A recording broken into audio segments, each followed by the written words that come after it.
ವಿಜಯನಗರ ಜಿಲ್ಲೆ ಕೂಡ್ಲಿಗಿ ತಾಲೂಕು ಕೂಡ್ಲಿಗಿ ಪಟ್ಟಣದಲ್ಲಿ ಭಾರತೀಯ ಜನತಾ ಪಾರ್ಟಿ ಕೂಡ್ಲಿಗಿ ಮಂಡಲದ ವತಿಯಿಂದ ನಶೆಮುಕ್ತ ಭಾರತಕ್ಕಾಗಿ ನಮೋ ಯುವರನ್ ಮ್ಯಾರಥಾನ್ ನಡೆಯಿತು.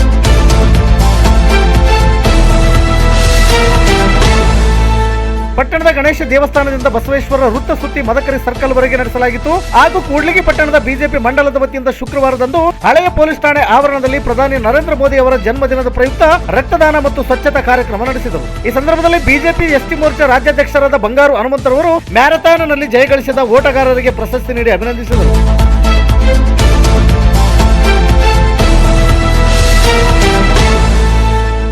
ಕಾರ್ಯಕ್ರಮದಲ್ಲಿ ಮಂಡಲ ಅಧ್ಯಕ್ಷರಾದ ಕೆ ನಾಗರಾಜರವರು ಸೇರಿದಂತೆ ಜಿಲ್ಲಾಧ್ಯಕ್ಷ ಸಂಜೀವ್ ರೆಡ್ಡಿ ಹಾಗೂ ರಾಜ್ಯ ಸಮಿತಿ ಸದಸ್ಯರಾದ ಗುಳಿಗಿ ವೀರೇಂದ್ರ, ಬಿಜೆಪಿ ಮುಖಂಡರಾದ ಸೂರ್ಯಪಾಪಣ್ಣ, ಬಿಜೆಪಿ ಜಿಲ್ಲಾಧ್ಯಕ್ಷರಾದ ಪಿ ಚನ್ನಬಸವನಗೌಡ ಹಾಗೂ ಯುವ ಮೋರ್ಚಾ ಪ್ರಧಾನ ಕಾರ್ಯದರ್ಶಿಯಾದ ಸಚಿನ್ ಕುಮಾರ್ ಹಾಗೂ ಬಿಜೆಪಿ ಮುಖಂಡರಾದ ಎಸ್ ದುರ್ಗೇಶ್, ಕೂಡ್ಲಿಗಿ ಬಿಜೆಪಿ ಉಪಾಧ್ಯಕ್ಷರಾದ ರೇಖಾ ಮಲ್ಲಿಕಾರ್ಜುನ್, ಎಸ್ಸಿ ಮೋರ್ಚಾ ಜಿಲ್ಲಾ ಪ್ರಧಾನ ಕಾರ್ಯದರ್ಶಿಯಾದ ಹನುಮಂತಪ್ಪ, ಬಿಜೆಪಿ ಎಸ್ಟಿ ಮೋರ್ಚಾ ಅಧ್ಯಕ್ಷರಾದ ಗುರಿಕಾರ ರಾಘವೇಂದ್ರ, ಯುವ ಮೋರ್ಚಾ ಅಧ್ಯಕ್ಷರಾದ ಅಜಯ್ ಸೇರಿದಂತೆ ಕೂಡ್ಲಿಗಿ ಭಾರತೀಯ ಜನತಾ ಪಾರ್ಟಿಯ ಕಾರ್ಯಕರ್ತರು ಮತ್ತು ಮುಖಂಡರು ಉಪಸ್ಥಿತರಿದ್ದರು.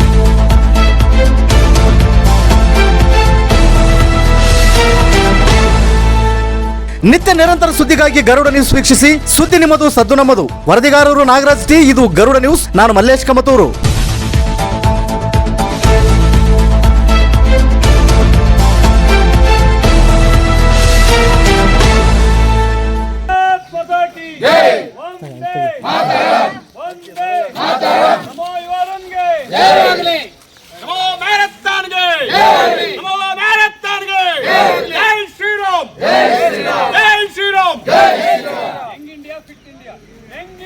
Fit India!